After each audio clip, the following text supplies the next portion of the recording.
इस्मत हयात, वो आज आपको अवेयरनेस लेक्चर देंगी ब्रेस्ट फीडिंग पर। डॉक्टर इस्मत हयात।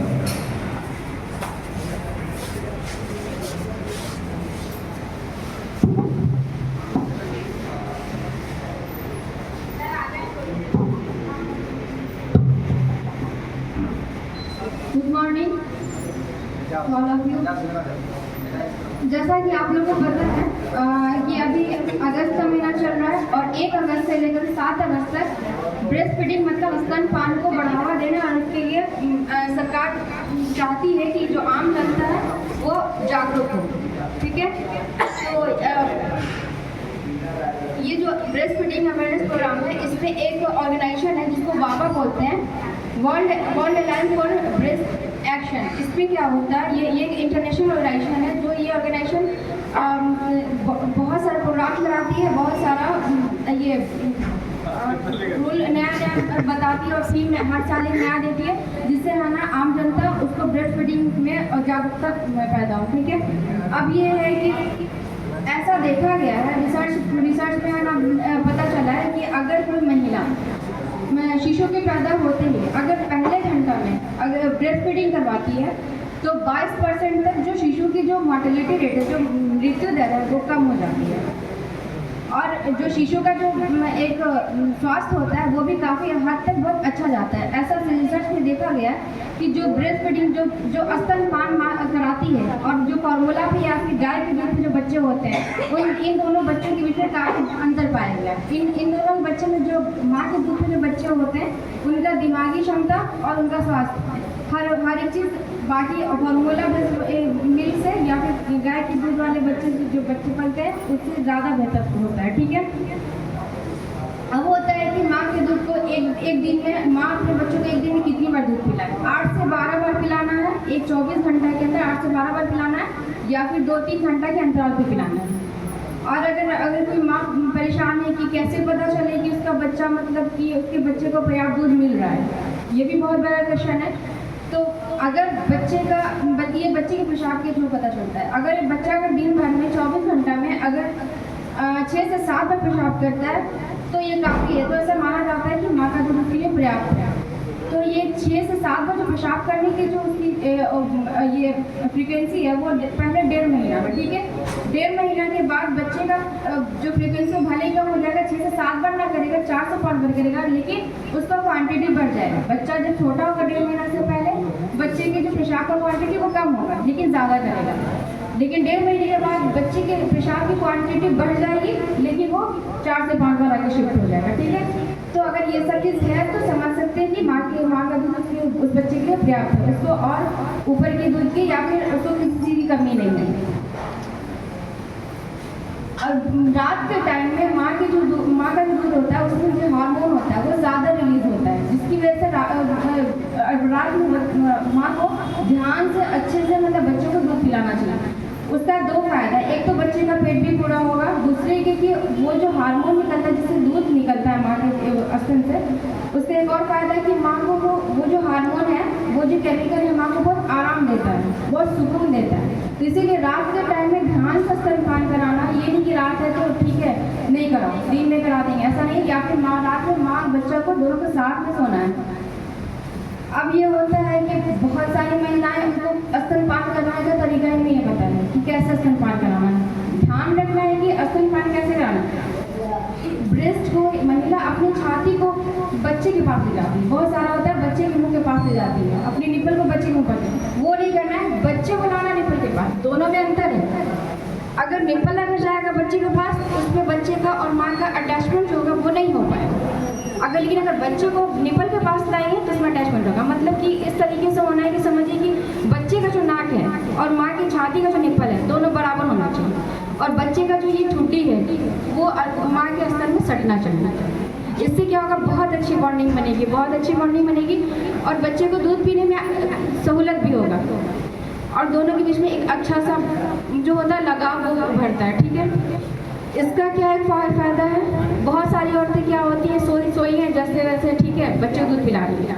ऐसा क्या होता है कभी बच्चा दूध पीते पीते सो गया और माँ के निप्पल से दूध निकल रहा है, तो वो क्या होता है कभी कभी वो दूध निकल के बच्चे के कभी कान में चला गया गया, नाक में चला गया, कान में चला जाएगा, वही कान बहने की बीमारी हो जाएगी, उसको है ना कान में दर्द होने लगेगा, इन्फेक्शन हो जाएगा, कभी कभी कीड़ा पड़ जाता है उसमें, नाक में चला गया, सांस की नली में चल जाएगा, बच्चे को निमोनिया हो जाएगा, बहुत तरह की बात है, या फिर बच्चा ना सांस नहीं ले पाएगा, मर जाएगा, बहुत तरह की बात हो जाती है। तो इसलिए सब चीज़ का ध्यान रखना, कभी भी माँ को बैठ के दूध पिलाना, या फिर अगर साइड होकर पिला रही है किस तरीके से पिलाए कि बच्चे के कान नाक में ना जाए, और नींद की हालत में नहीं पिलाना है। बच्चे को तो होश नहीं है कि कब क्या कैसे हो जाए, कब बच्चा सो जाए और दूध मतलब कहाँ उसके कान नाक में चले, इस सब बात का ध्यान रखना, छोटी छोटी चीज़ें ध्यान रखना। एक और बात है कि अगर माँ को अगर लोग बोलते हैं टीबी है तो छोड़ दो, चीनी की बीमारी है तो छोड़ दो, उसको टाइफाइड हो गया तो छोड़ दो, ऐसा कुछ नहीं। माँ किसी भी हाल में है बच्चे को दूध पिलाना नहीं छोड़ेगी, यहाँ तक कि अगर माँ को अगर कुत्ता भी काट लिया है फिर भी नहीं छोड़ेगी, माँ दूध पिलाना नहीं छोड़ेगी। हाँ, बस कुछ कंडीशन है जिसमें है ना दूध नहीं पिलाना, जैसे कि अगर माँ को कैंसर है, उसको अगर कैंसर की दवा चल रही है, उसको कीमो वगैरह चल रहा है, ऐसी कंडीशन में बस बच्चे को दूध नहीं पिलाना। बाकी सारे हेपेटाइटिस, आजकल हेपेटाइटिस बहुत कॉमन हो गया, हेपेटाइटिस बी और सी, अक्सर गर्भावस्था में पता चलता है महिला को कि यार उसको हेपेटाइटिस बी है, तो बहुत सारे डॉक्टर या फिर कुछ लोग सजेस्ट करते हैं कि हाँ ठीक है, पहला कुछ दिन आप नहीं कराइए, बच्चे को स्तनपान नहीं करें, नहीं आपको कराना है। उसके लिए जो इम्यूनाइजेशन इम्यूनिटी होगी, उसको जो वैक्सीनेशन होगा वो आपको दे दिया जाएगा, सरकारी अस्पताल या फिर प्राइवेट, जहाँ भी जाइएगा आपका देखेगा हेपेटाइटिस से, आपको बच्चे को अपने आप दे देगा, आपको दूध रोकने की जरूरत नहीं है, बच्चे को आराम से उसको टीका लग जाएगा, बच्चा सेफ हो जाएगा। लेकिन बच्चे को दूध पिलाना है, हेपेटाइटिस मतलब कुछ भी हो पिलाना है। अब एक मैटर करता है कि होता है कभी कभी कि बच्चा बीमार है और पैदा हुआ बीमार हुआ, किसी वजह से कुछ ऐसी परेशानी हो गई, तो लोग क्या करते हैं, घर में माँ को छोड़ देते हैं, बच्चे को ले जाते हैं, दादी नानी ले जाती है कि चलो ठीक है हम एक्सपीरियंस है, तजर्बाकार है, हम ले जाते हैं, माँ क्या करेगी जाए, ऐसा नहीं करना। माँ को हर हाल में बच्चे के साथ रहना है, क्योंकि अगर बच्चा हॉस्पिटलाइज है, उसको भूख लगेगी, कुछ भी होगा, आप तो वहाँ पे दादी नानी जाएगी तो वहाँ पे तो आप उसके ऊपर का दूध दीजिएगा, लेकिन वही तो नहीं करना है। बच्चे को माँ के साथ में रहेगी, जब उसको मौका मिले तो वो स्तनपान कराएगी, बच्चा जब बीमार हो तो और उसका स्तनपान का बढ़ावा देना है, ठीक है। स्तनपान के दौरान देखा जाता है बहुत सारे बच्चों में लूज मोशन, डायरिया हो जाता है, मतलब थोड़ा सा ढीला बाथरूम होता है, ठीक है, उसमें घबराने की कोई बात नहीं है, किसी भी हाल में स्तनपान को कराना। और हाँ, स्तनपान में जो मतलब कि जो माँ का जो दूध होता है उस दौरान बच्चों को लूज मोशन होना आम बात है। अगर ज़्यादा हो तो आप डॉक्टर से मिलिए, हो सकता है कोई और वजह हो, लेकिन हाँ आम लूज मोशन है ना आम बात है। अब बताते हैं कि माँ के दूध में, और बहुत सारे लोग बोलते हैं कि ठीक है फॉर्मूला बेस्ड है, तो बहुत सारे लोग गांव की औरतें गाय का दूध भी देती हैं, तो नहीं, हमारे जो प्रकृति में का है वो अलग है। माँ के दूध में और गाय के दूध में बहुत अंतर होता है। माँ के जो दूध में होता है वो प्रोटीन कम अमाउंट में होता है, और है ना उसको जो पचाने वाली जो केमिकल होती है, एंजाइम होती है, वो भी होता है। लेकिन गाय के दूध में होता है प्रोटीन बहुत ज़्यादा होता है, लेकिन उसको पचाने वाला जो केमिकल होता है वो एकदम नहीं होता है। तो उससे क्या होता है, बच्चा प्रोटीन तो ले रहा है बहुत ज़्यादा, अगर गाय का दूध पी रहा है तो, लेकिन उसको पचा ही नहीं पा रहा है, उससे वजह क्या होता है, कब्जियत बहुत ज़्यादा हो जाती है। इसीलिए ऐसा देखा गया है जो बच्चे गाय का दूध पीते हैं उसमें कब्जियत बहुत ज़्यादा होता है, बच्चे को बहुत परेशानी होती है। तो इसीलिए माँ का दूध हर हाल में ज़रूरी है। और अगर माँ के दूध और फार्मूला बेस्ड की बात करें, इस दोनों में कंपैरिजन करें, तो भाई सबसे पहली बात है कि फार्मूला दूध जो होता है वो बहुत महंगा होता है। शुरू के दिन में आप जो सबको पता है लैक्टोजन वगैरह जो आता है वो 400-500 में एक हफ्ता चलता है, एक हफ्ता जल्दी चलेगा। जैसे जैसे बच्चा 1.5 महीना 2 महीने का होता जाएगा, आपको लगभग 1 महीना में 2-2 हज़ार का दूध देना पड़ जाएगा, जो कि आम आदमी के लिए भी, मिडिल फैमिली वालों के लिए मेरे ख्याल से थोड़ा मुश्किल होता है। तो फार्मूला तक तो कॉस्टली बहुत ज़्यादा हो गया। दूसरी बात की जो प्रकृति है ना, वो माँ का जो दूध होता है, जब बच्चा पैदा होता है उस टाइम से लेकर के 1 महीना तक माँ के दूध में 3 तरह का बदलाव आता है, 4 तरह का बदलाव होता है। सबसे पहला दूध जो होता है वो एकदम गाढ़ा और पीला होता है, ठीक है, उसके बाद में बदलते जाता है, फिर लास्ट टाइम में एंड टाइम में 1 से 1.5 महीना बाद मतलब में के अंदर माँ का दूध थोड़ा पतला हो जाता है। लेकिन फार्मूला में क्या होता है, एक जो फार्मूला बन गया वो तो नहीं बदलेगा, ना वो गाढ़ा होगा ना पीला होगा, जो एक फिक्स्ड है वो फिक्स्ड है, उसमें तो कोई चेंज नहीं आएगा। तो प्रकृति जो माँ के दूध में ये चेंजेस क्यों लाता है, ताकि बच्चा जो पेट से निकला है, माँ के बच्चेदानी से निकला है, वो जब बाहरी दुनिया में आ रहा है तो उसके गट को, उसके जो अंदर का जो बच्चा का खुद का इंटेस्टाइन है, उसको तो मतलब कि मैच्योर होने में, उसको बदलने में माँ का दूध का बहुत बड़ा रोल होता है। इसीलिए प्रकृति उस हिसाब से माँ के दूध में भी बदलाव करता है। पहला जो माँ का दूध होता है वो गाढ़ा और पीला कलर का होता है। बहुत सारी औरतें क्या होती है, जैसे बच्चा पैदा, अरे छोड़ो उसको शहद पिला दो या मिश्री पानी पिला दो, ये चीज़ नहीं करना है। भगवान जो है, ऊपर वाले जो है, अगर कोई अमृत चीज़ दिए बच्चे के लिए, वो शहद नहीं है, वो जो माँ का पहला गाढ़ा पीला दूध होता है वही है वो अमृत। उसको किसी भी हाल में निकाल के फेंकना नहीं है। जैसे बच्चा पैदा हो, निप्पल को एक साफ पानी से साफ करके उसको 1 घंटे के अंदर पिलाना है। अब वो गाढ़ा पीला दूध किसी भी हाल में नहीं फेंकना, उसी को पिलाना है, क्योंकि वो गाढ़ा पीला दूध ऐसा होता है, वो बहुत कम क्वांटिटी में आता है। लेकिन अगर किसी बच्चे को पिला दिया जाए तो बहुत बच्चों को बहुत फ़ायदा होता है। उसमें विटामिन ए होता है जो कि आँख के इन्फेक्शन को बचाएगा, विटामिन के होता है जो बच्चे में कभी कभी ब्लीडिंग वाली, खून बहने वाली बीमारी होती है उसको रोकता है, और बहुत सारी ऐसी चीज़ होती है जो बीमारी से लड़ने की क्षमता वगैरह भी उसमें होता है। कोलेस्ट्रॉल, उसको कोलेस्ट्रॉल बोलते हैं, जो गाढ़ा पीला दूध। गाढ़ा पीला दूध का एक और क्या फ़ायदा होता है, अगर कोई बच्चा कोई वक्त से पहले पैदा होता है, ठीक है, 9 महीना के पहले, अगर 8 महीना 7 महीना हो गए, वैसे हाल में ना उस बच्चे के लिए वो दूध ऐसा काम करता है कि वो बच्चा बहुत जल्दी अपना वजन गेन करता है, बहुत जल्दी अपना मतलब कि उसको जो मोर्टेलिटी रेट है, जो उसको मरने की जो मतलब कि मरने का जो चांसेस होता है वो बहुत हद तक कम हो जाता है। कभी कभी ये होता है कि बच्चा माँ के पेट में होता है तो ये बाथरूम पी लेता है, जो होता है गंदगी खा पी लेता है। वैसे कंडीशन में क्या होता है कि अगर माँ का वो हम कोलेस्ट्रॉल जो गाढ़ा पीला दूध पिलाते हैं तो उसमें एक ऐसा एंजाइम होता है कि वो जो बच्चा गंदा पिया होता है वो जो बच्चा दूध पिएगा तो गंदगी बच्चा खुद अपने आप निकाल देगा। तो उस दूध का ये फायदा है कि अगर कोई बच्चा गंदा भी पी लिया है तो उसको कोलेस्ट्रॉल दीजिए, वो बच्चा अपने नेचुरल तौर पर वो बच्चा उस गंदगी को निकाल देगा। इसीलिए वैसे कंडीशन में तो और बच्चे को पिलाना है, ठीक है। और है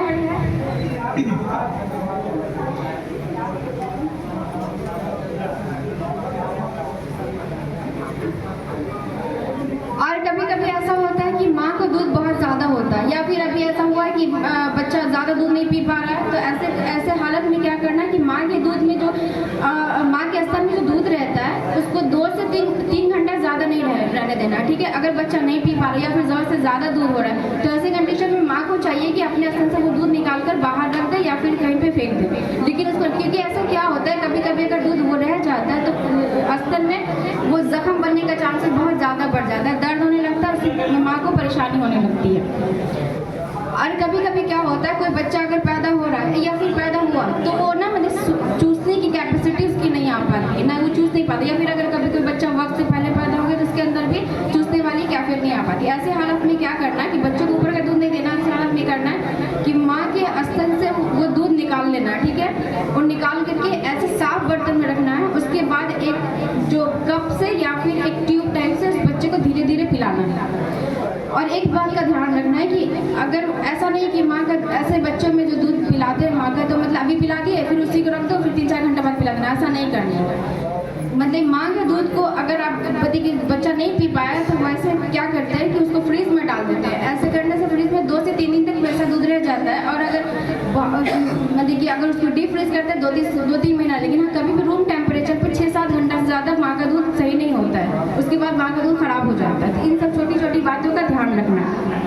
अब ये है कि जब कोई एक औरत प्रेग्नेंट बनती है और माँ बच्चे को दूध पिलाती है, इस पूरे प्रक्रिया में पूरे टाइम में 4 बात का ध्यान रखना है। एक तो जो गर्भवती महिला है उसके खान पान का पूरा ध्यान रखना है। दूसरे के पहला जो गाढ़ा दूध होता है वही अच्छा होता है, वही देना होता है। तीसरे की है पहला 6 महीना एकदम से उसको सिर्फ दूध पिलाना है, माँ के दूध पे रखना है। और चौथा ये कि 6 महीना के बाद या स्तनपान के बाद कोई खाना बच्चे को दूसरा ऊपरी खाना देना है, ठीक है। अब ये होता है कि बहुत सारे लोग हैं कि माँ के खाने पीने पे ध्यान नहीं देते हैं। आपको पता होगा सरकारी हॉस्पिटल में ये या फिर ऐसे भी रूल है कि कोई माँ का गर्भवती बनती है तो उसको 180 दिन तक आयरन लेना होता है, उसको ताकत की ज़रूरत होती है। मतलब कि वो बच्चा पैदा करने से 6 महीना पहले भी नहीं और लेकिन उसके बाद भी उसको 6 महीना तक आयरन कैल्शियम लेना होता है, क्योंकि वो स्तनपान करा रही होती है, उसको बहुत ज़्यादा ज़रूरत होती है आयरन और कैल्शियम की।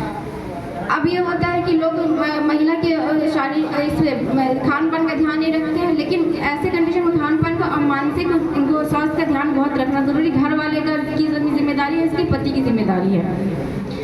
एक और चीज़ है कि सरकारी हॉस्पिटल में बहुत सारी चीज़ें हमारी सरकार योजनाएं देती हैं। आप लोग शायद अवेयर होंगे, नहीं अवेयर होंगे तो आप लोग को पता होना चाहिए कि एक योजना है प्रधानमंत्री मातृत्व वंदना योजना। इस योजना के अंतर्गत क्या होता है कि सरकार आपको पहली संतान में आपको 5,000 रुपये देती है, कैश देती है। लेकिन ये 5,000 रुपये 2 टाइम में देती है। एक तो जब आप प्रेगनेंसी से डिलीवरी से पहले 2-3 महीना पहले देगी और एक डिलीवरी के बाद देगी। आपको टोटल मिला के 5,000 रुपये देगी, ठीक है। तो ये 5,000 रुपये सरकार आपको क्यों देती है? महिला के माँ के खान पान का ध्यान रखने के लिए, ठीक है। दूसरा है कि अगर दूसरा बच्चा भी होता है तो इस योजना के तहत अगर दूसरी बच्ची अगर बेटी होती है, लड़की होती है, तो उस कंडीशन में आपको 6,000 रुपये मिलता है, ठीक है। तो ये सब छोटी छोटी बातों का ध्यान रखना, लेकिन आप लोगों को बहुत अवेयर रहने की जरूरत है। और आप लोगों को तो पता ही होगा कि एक और योजना जननी सुरक्षा योजना, ये तो हर डिलीवरी में अगर आप गवर्नमेंट हॉस्पिटल में कहीं से किसी सेटअप पे जाइए तो आपको 1,400 रुपये मिलता है। अगर आपका गाँव का इलाका है, शहरी इलाके वालों के लिए 1,000 रुपये मिलता है। तो ये सब पैसा सरकार आपको इसलिए देती है कि आप उस माँ के खान पान का ध्यान रखिए। ये नहीं कि पैसा मिला, साथ ले ली और हस्बैंड ले लिया, बस हो गया। नहीं, ये बच्चा सिर्फ उस माँ का होता है, ठीक है। ये सब छोटी छोटी बातें हैं, ध्यान रखना। तो बस लास्ट में बस यही कहना चाहिए,